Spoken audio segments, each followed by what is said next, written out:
I think people like Russ was always rocking the baby. Yeah. And I think he went to the too small thing, like you too small. And then he may have been the one who started the fire roof. Now you just see it all the time. I mean, I've done it a few times. I think it's hilarious. Who's the tallest person you've done it to?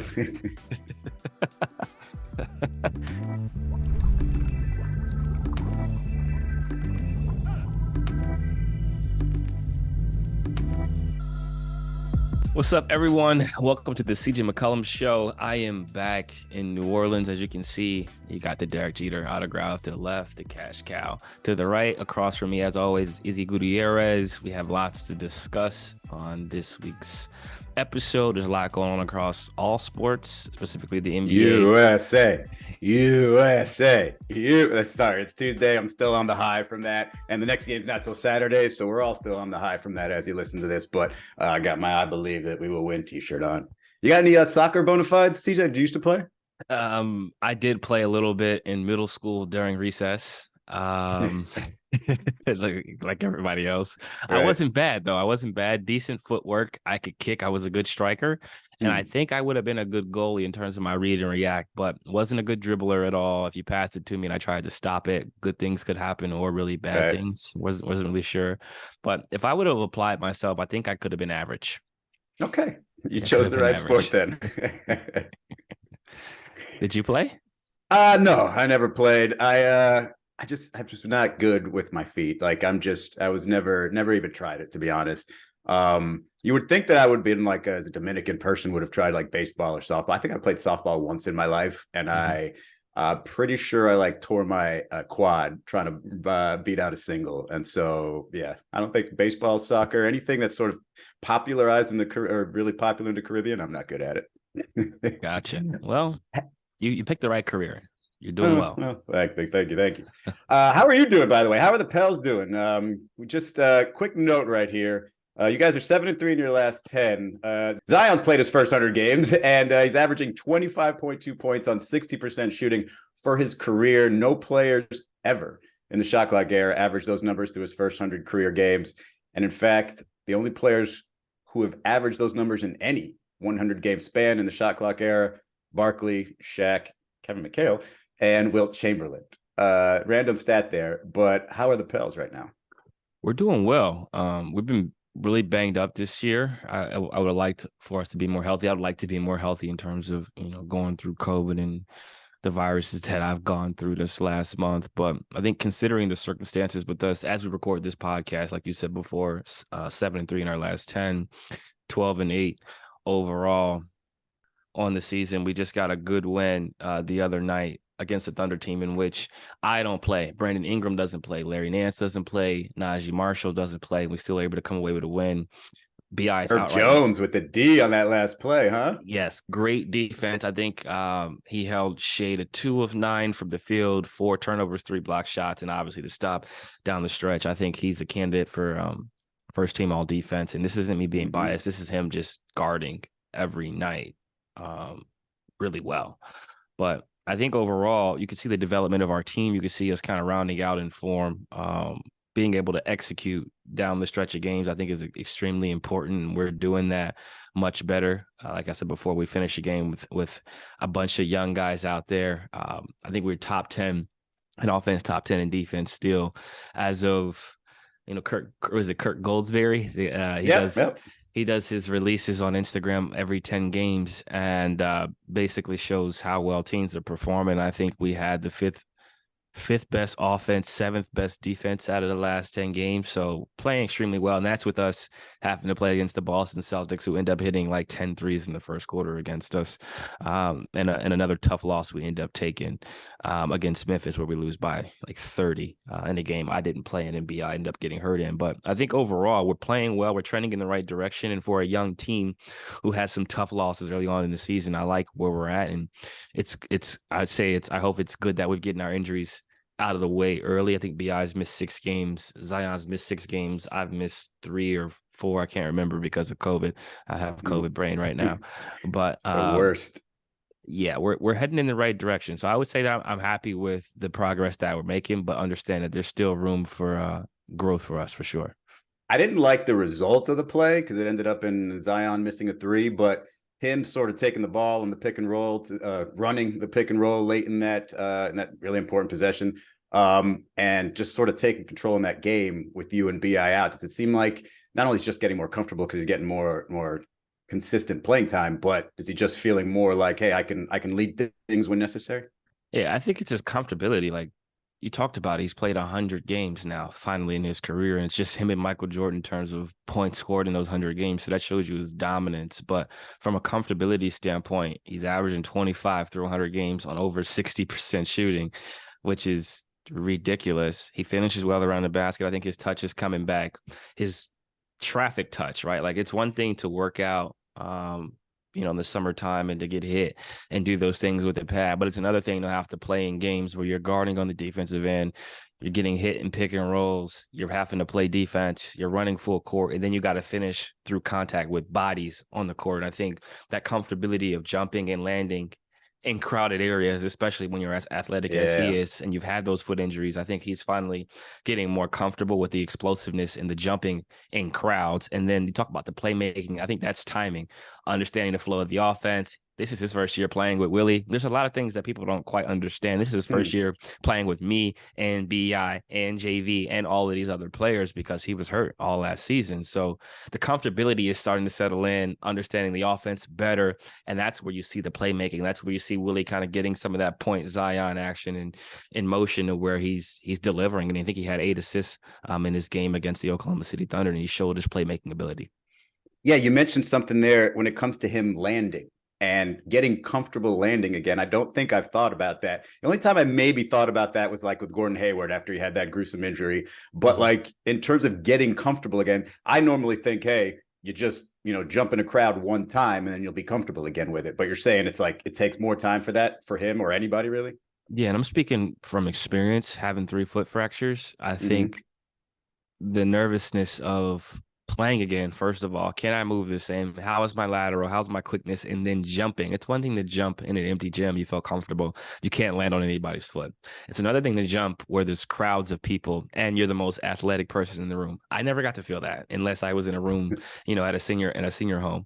I'm generally not the most athletic person in the room. So for him, he's explosive. He's powerful. He jumps in crowds. And I think you got to be comfortable with that experience of spraining your ankle again, landing awkwardly and nothing happening to where like you can get over that. And it took some time for me to move the same, coming off a pick and roll, snaking, going into the paint. Like as a guard, you jump and you land, generally speaking, the big is going to land before you, right? Like you're either hanging in the air with the floater or they're the second jumper.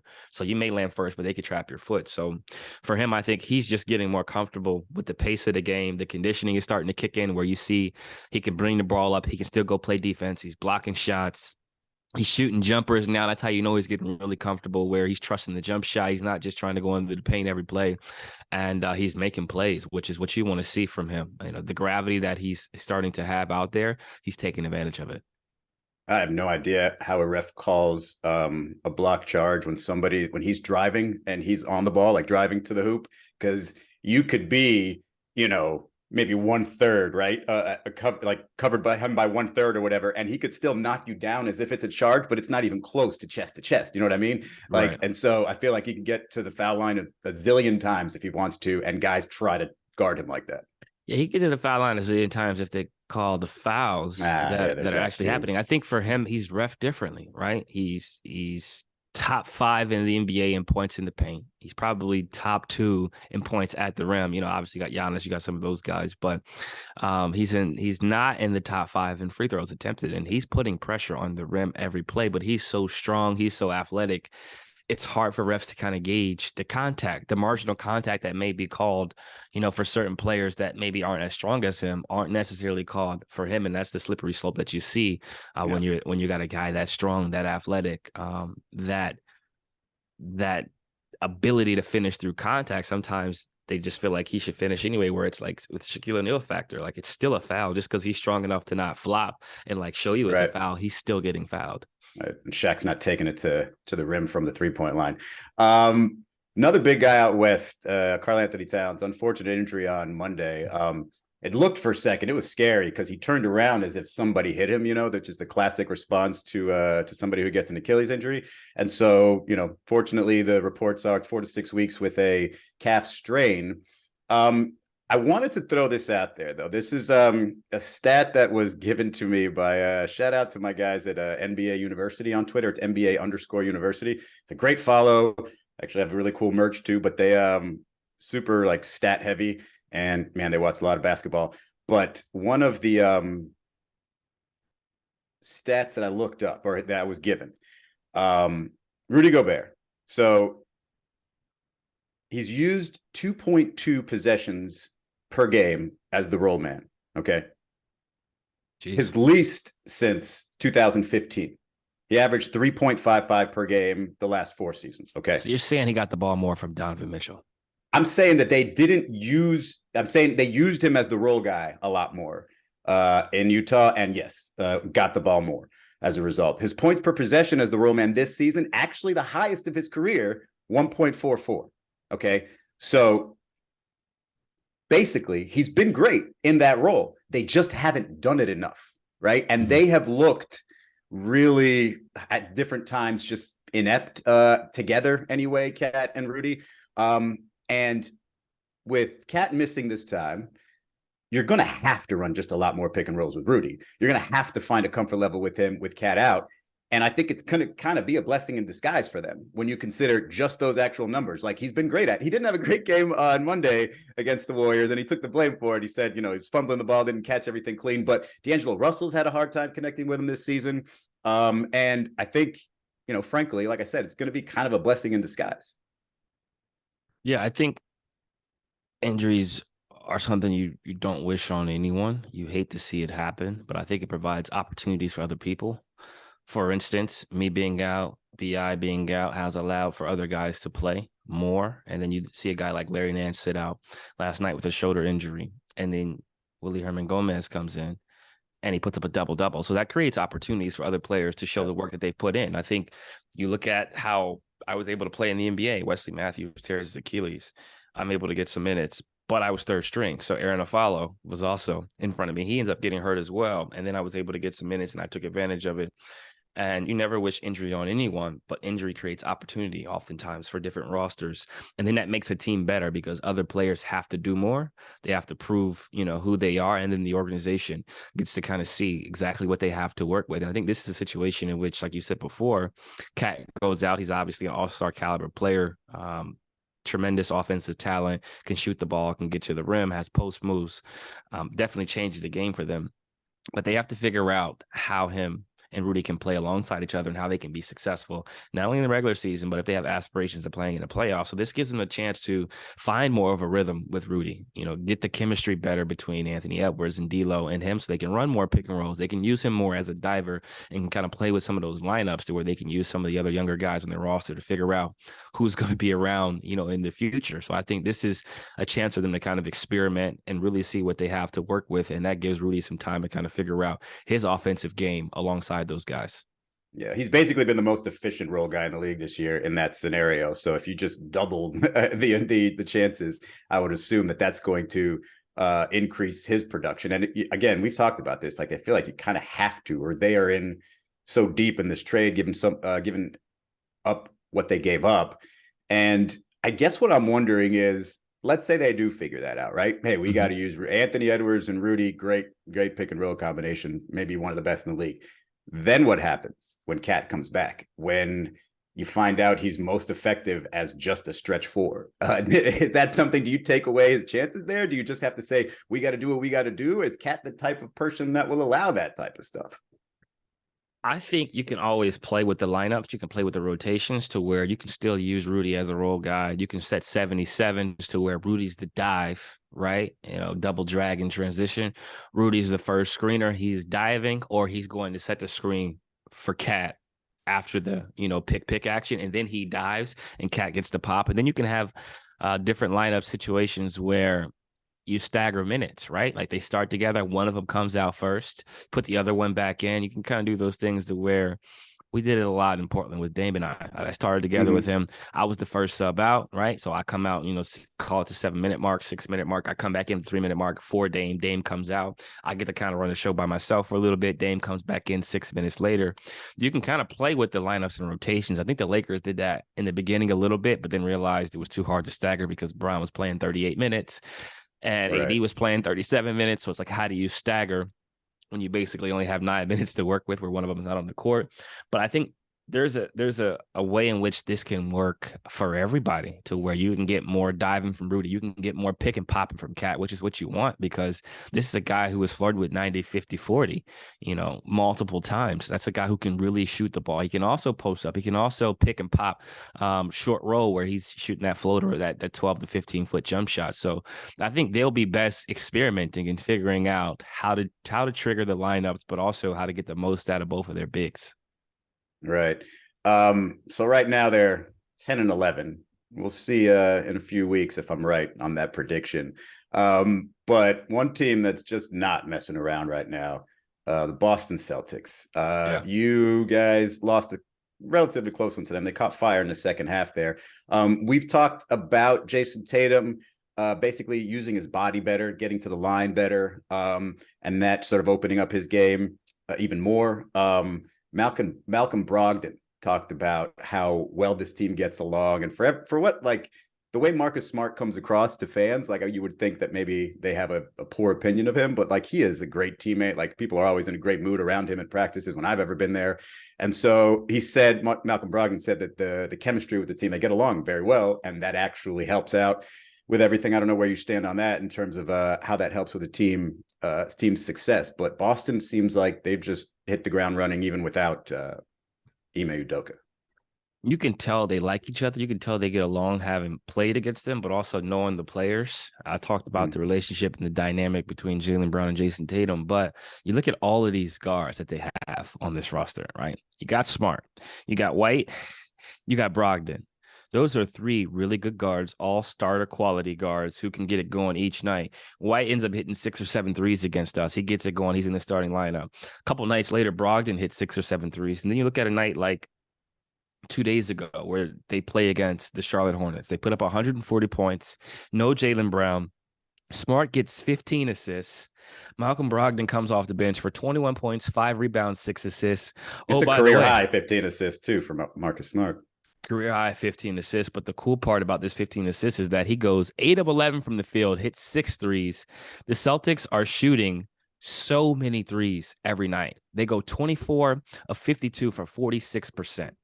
These guys are on track to be to shoot the second most threes per game in NBA history. That's kind of showing you how they're playing. This is a team that has a lot of guys who can shoot the midi, right? You can tell the point of emphasis this season is to drive and kick into space. There's no Robert Williams, right? So that means Al Horford's playing the 5, which means they have 5 shooters on the court at all times with Grant Williams backing up at the 5. They obviously have the tall kid who jumps from the corner and tries to block the shot, so he doesn't shoot a lot of threes. If you can't see the rim, you might not make the shot, CJ. I don't know if you knew the thinking on that. His name, by the way, his name is Luke Cornett. He's probably the only player in the rotation that doesn't shoot threes. Everybody else is a 3-point threat. Yeah, and so what I'm wondering, though, because you mentioned Robert Williams, I never thought that offense would be a problem for this team, but I also never thought that you could rely on 36-year-old Al Horford at the 5 spot, through a long playoff run and into a regular season in the times where we're seeing guys take a bunch of time off and he's just holding it down in the middle.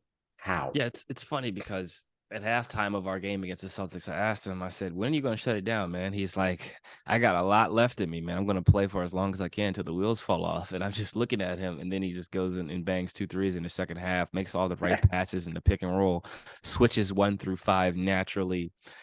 He's perfect for them. And I think the selflessness is something that's rubbing off on the rest of the guys. This is a guy who does more and gets little credit, right? Like his whole career, he's done a lot and hasn't gotten a lot of credit for the way he plays, his selflessness, his versatility. You talked about him being 36 years old, but can still guard 1 through 5, can still make the extra pass, is comfortable with scoring 25 points, but also 5 points. Whatever it takes for his team to win is what he'll do, and that's what he's done. And the Celtics are becoming more successful because of him. I can't let you get away with that. Look, I love Al Horford. He is Dominican. He's a Gator. He's practically my brother. Okay. Guard 1 through 5. Like, he's not switching and guarding you, and you're just saying, "Oh no, I've got Al Horford on me." I'm not saying I'm saying, oh no, but the way the Boston Celtics play is generally to switch 1 through 5. And if he's the starting center, he may be in a drop at times, depending on the personnel. But when we played against them, he was switching. They may send a double team, right? They may do the Celtics boxes and elbows, load up and hit, which is basically on the second or third dribble, you double team and you rotate. But the comfortability, you looked at what they did against the Warriors. And I'm not saying that it worked, but they were switching a lot with him. And having him guard arguably the best point guard of all time. I'm not saying it worked, because obviously they ended up losing, but their confidence in him to do that on that stage against that player shows you that they do believe that he can guard a lot of ones. I guess even though I feel like he's not the best in that spot, it's only just telling how good they really are if Robert Williams comes back and looks like, his normal self, because man, like, they've got all the boxes checked. And, I don't know. What do you think went wrong last year in the finals? Because I was certain that the Eastern Conference winner was going to win the championship just because of the way you defend. And I know Steph's an entirely different animal in a 7-game series. It's a nightmare. But what do you think went wrong with the Celtics? Because it felt like they weren't playing the same way. I went on record on ESPN saying that the Celtics were going to win the series. I told Draymond after the game that I had the Celtics winning the series, and I just didn't see them beating them. And I have to live with that, because the Warriors fans are killing me. Dre reminds me of it all the time. Well, you're both, half media now, so you got to take the L. But the funny part is, I think it was a combination of things. Lack of experience is something that rings true. Coach David Vanderpool, who coached me when I was the Portland Trailblazers, he was with the Brooklyn Nets last season. He told me from the very beginning that the Warriors were going to win because of their experience. They have been there before, and they have championship DNA. And he said it's hard to describe, but when you get in those moments to where your back's against the wall, right? And you can do one of two things, right? You can crumble, you can fold, or you can push through. He said they have the type of DNA where they're going to push through. He said the Celtics have never been there before, and they have to go through their losses first before they can get their wins. You have to earn the right to win a championship, and I think they earned the right last year. They were more talented. They were younger. They had the youth on their side. They stole home court advantage, and then something went wrong like you talked about. They didn't execute down the stretch. They weren't able to bottle up Steph enough. Defensive transition wasn't great. They turned the ball over some. They did a little bit of everything that wasn't enough for them to get over the hump. And I think this year they've learned. They got a taste of what it's like to play in the bright lights. They got a taste of what it's like to be this close to having a championship. I'm sure in their mind they thought, we got them. Everybody else said, oh, they got them. They're done. Steph goes into their house, wins that game, plays the best game of his career in terms of what he says was the most meaningful win of his tenure, was that game, because that set the stage for his championship, on his own, to kind of shut the haters up, right? Finals MVP. He gets to kind of put the stamp on what was already an incredible career. That's the stamp that says, I am exactly who I thought I was. You could say whatever you want about me, but I just went and did that. Not by myself, but by myself.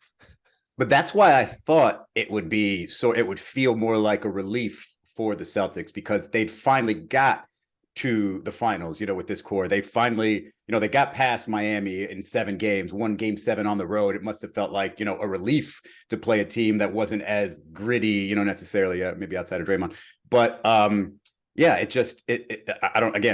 don't know what it was, but when you combine that experience with the fact that they have overcome so far the Ime Udoka quote unquote scandal, and with Missoula in there now, and just rolling through the league, like, the combination of all that probably is going to have them feeling like the playoffs are, old hat, right? It's what you're saying. All that experience combined with this year, they're going to feel like, hey, as long as we're healthy, we're probably the best team in the NBA. Yeah, if you look at how their season went last year, they were below 500 at the break. They went on a monster run the latter part of the season, a monster run. And from then January on, basically, yeah.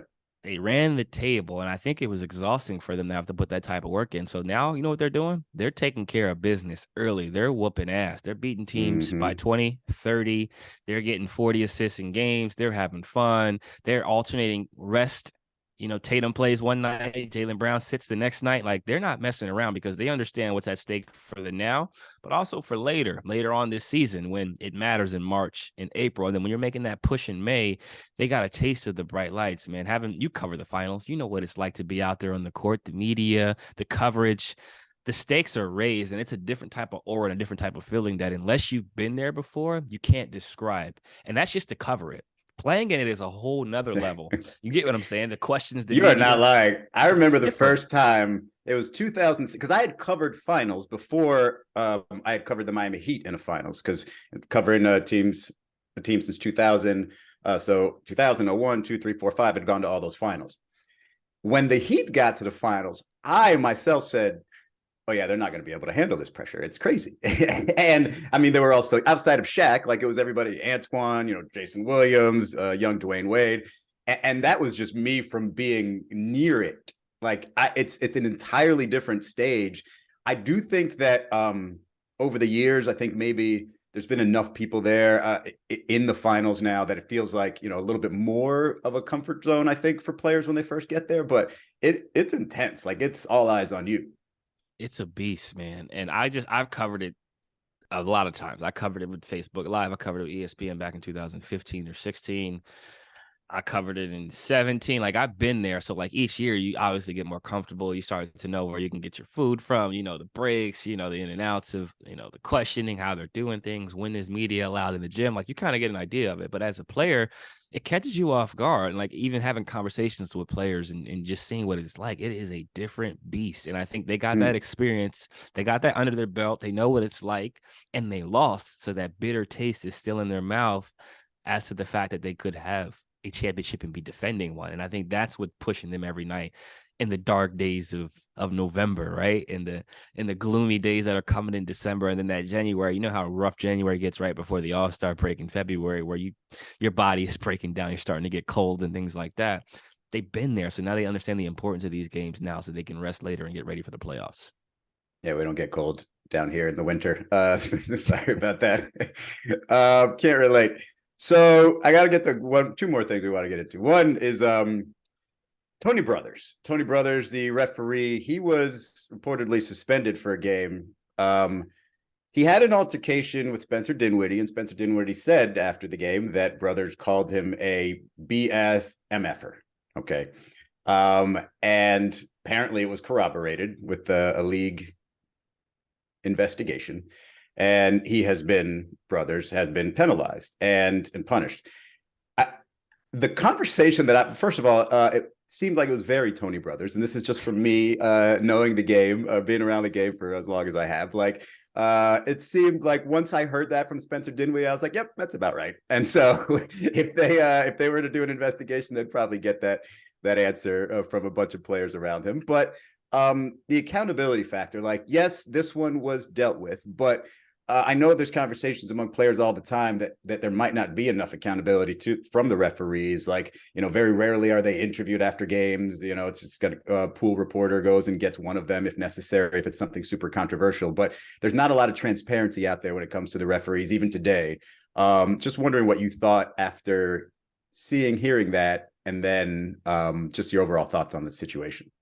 Yeah, I am obviously tied in the know on all of these situations and issues that may occur as the president of the Players Association. So I'm privy to a lot of information. And I think there could be more transparency. I think the accountability has been there. We just don't always hear about it, which is the transparency issue that we've referenced. I think Tony Brothers was reprimanded. I think he was suspended and fined for the actions that occurred. There was obviously an investigation that took place, and this became public, right? Because you found out about it. I obviously did some digging and found out, and then I had some calls on the back end. But in terms of what Matt Barnes is saying, I think grades should be public. I think the statistics that follow our sports in this world on players is very hypercritical, right? Like, everything about every player.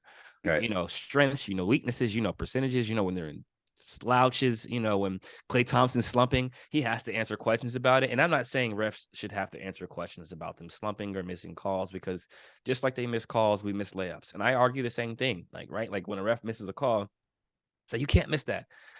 And they may say, like, I'm not perfect, CJ. Like, we make mistakes. And I say, you're right. You do make mistakes, but you shouldn't make those mistakes on me. Make that mistake on a rookie.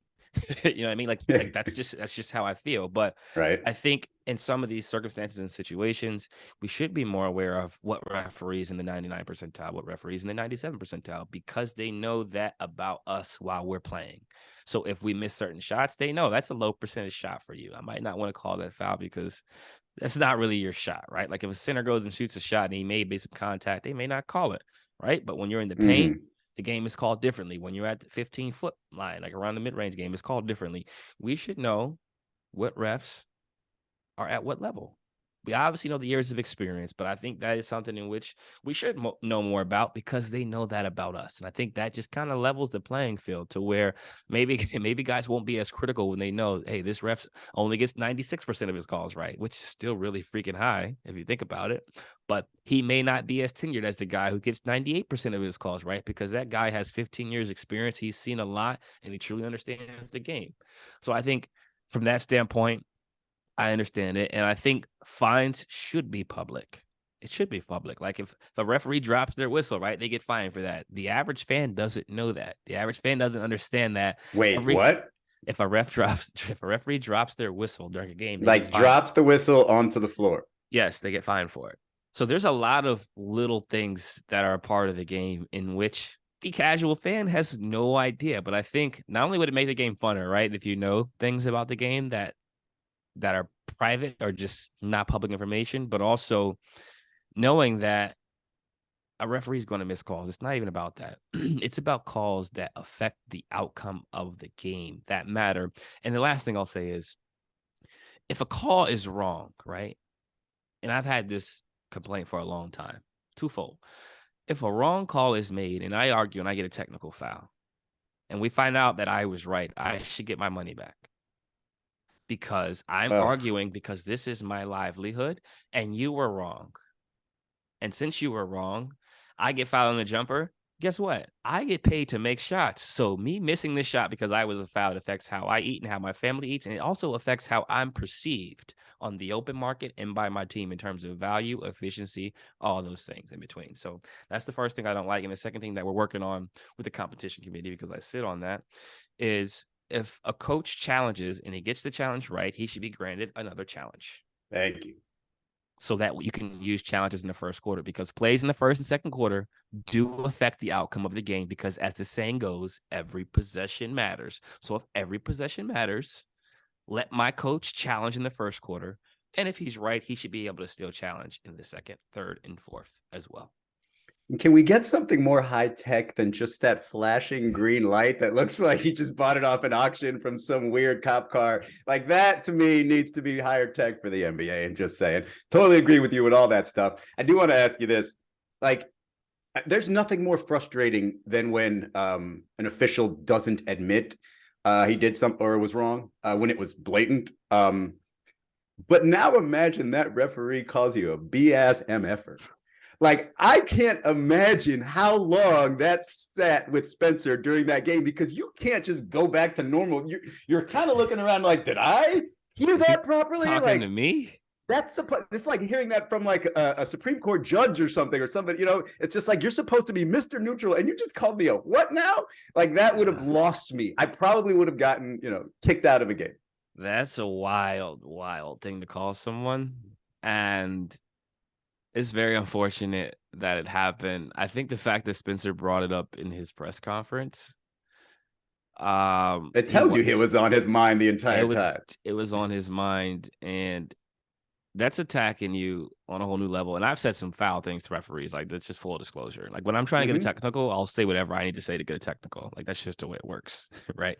But they're supposed to always be composed and all those things, right? Like you said, it's a higher standard. So I think that's unacceptable. And obviously the referee committee has acted on that. Like, their union is very strong, by the way. I think Matt talked about it. They got some union. That's a strong union. They're doing things that as a union representative and member, they move in the right way. That union is getting things done. Okay. One of the I did want to get I just wanted to mention this. One of the things that always makes me laugh when I see, they tell you where a referee is from, and like you see a referee from like, the heart of Pennsylvania doing a Sixers game, or like some guy that grew up in Miami doing a Heat game, and it's just like how do we not just kind of eliminate these potential biases? But anyway, I don't even want to get into that. Those are your words, not mine. All right, last thing I want to get into. So Kelly Oubre, on Monday, I believe, in a blowout loss, gave the too small. That was the Celtics, right? Yeah, gave the too small symbol to Marcus Smart, I believe it was.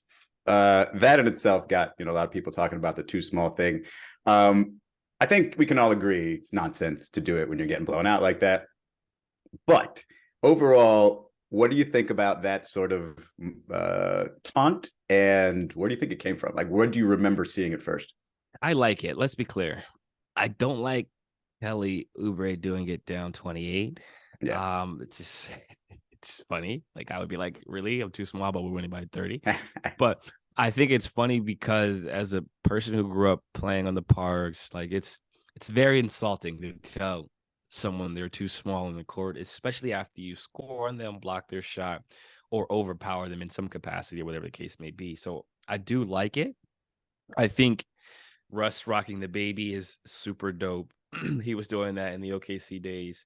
I've seen them do the too small and then smack it down to another level. Like that was the first time. So there was a sporting news story on this by Gilbert McGregor, and this is the only research I've seen on it so far. And that was apparently the first time we saw it. Like, it was when Russ did it and then smacked his hand down January 13th, 2018. That sound right? Like, you don't remember seeing it before that? I don't remember seeing it as much before then. I think people like Russ was always rocking the baby. Yeah. And I think he went to the too small thing, like you too small. And then he may have been the one who started the fire roof. Now you just see it all the time. I mean, I've done it a few times. I think it's hilarious. Who's the tallest person you've done it to? I have to like check the film, but I mean, I just do it like jokingly, like obviously, I'm not that tall, but I've done it. It's such an easy thing to do because you make the shot, you turn around, your hand's right there, you just kind of give it to him real quick. It's funny though, because I remember going all the way, and you probably could Google this. I'm sure there's video of it because you can kind of hear players when in the finals when they're all mic'd up. There's so many mics everywhere, but Kevin Durant, he didn't give the signal to Dwayne Wade. No. This is that's different. In 2012, in the finals, like. He was just in the mid-range, little turnaround jumper. Dwayne got up there. Obviously, wasn't tall enough, made the shot. And while they're coming back, he's just backpedaling, and he's just like, "You're too small." To Dwayne, "You're too small." He said it like twice to him. I kind of ticked Dwayne off, and I think he went on a little run right after that. But that was 2012, and that's obviously Russell's team. So I think they might somewhere between those two, either KD or Russ, like they might have actually started it. And then KD with the evolution to the little finger separation there, keeping like maybe half an inch. He did that to Royce O'Neal recently. Like, that is the most emasculating of them all. Like, he has taken that to the next level. If like you do that to me, I'm probably going to get a tech again. Yeah, that's more disrespectful than the hand down. Oh, for sure. Yeah, for sure. It's clever that KD thought of that. Like, I like that it was him who thought of that. Like, well done, KD, and well done on your 45 points the other night too. Very efficient. Yeah. I think my favorite one. Well, first of all, let me get your opinion on this. I think Chris Paul's hilarious, and I know a lot of people think he might do a little too much on the floor. But in Houston, he gave a too small to Kemba Walker, and it was classic. And I feel like I laugh more at Chris Paul when he does his stuff. Like, is he really as funny? Like, if you could actually hear what he's saying. Chris is funny, and I think Patrick Beverley talked about his on his podcast. He won't really say much during the game. He'll just say like and one or stuff like that, but he'll wait till the game's about over, and then he'll have clever stuff to say.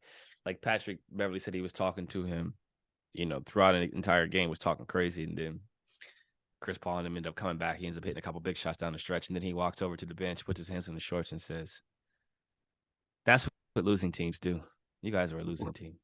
Or like just like little slick stuff like that to where like y'all thought y'all was gonna win. That's losing. Y'all just play losing basketball. We knew it was gonna come Why back. does he have to go for the heart like that? It's Like just he the just regular season. like the OG clever, like you know what I mean? Like he'll make sure the game is almost in hand, and then he'll be like, "What was that you were saying earlier?" Like that's kind of the energy that he gives off. But I know CP well, and I don't talk trash. You just compete, like you know what I mean.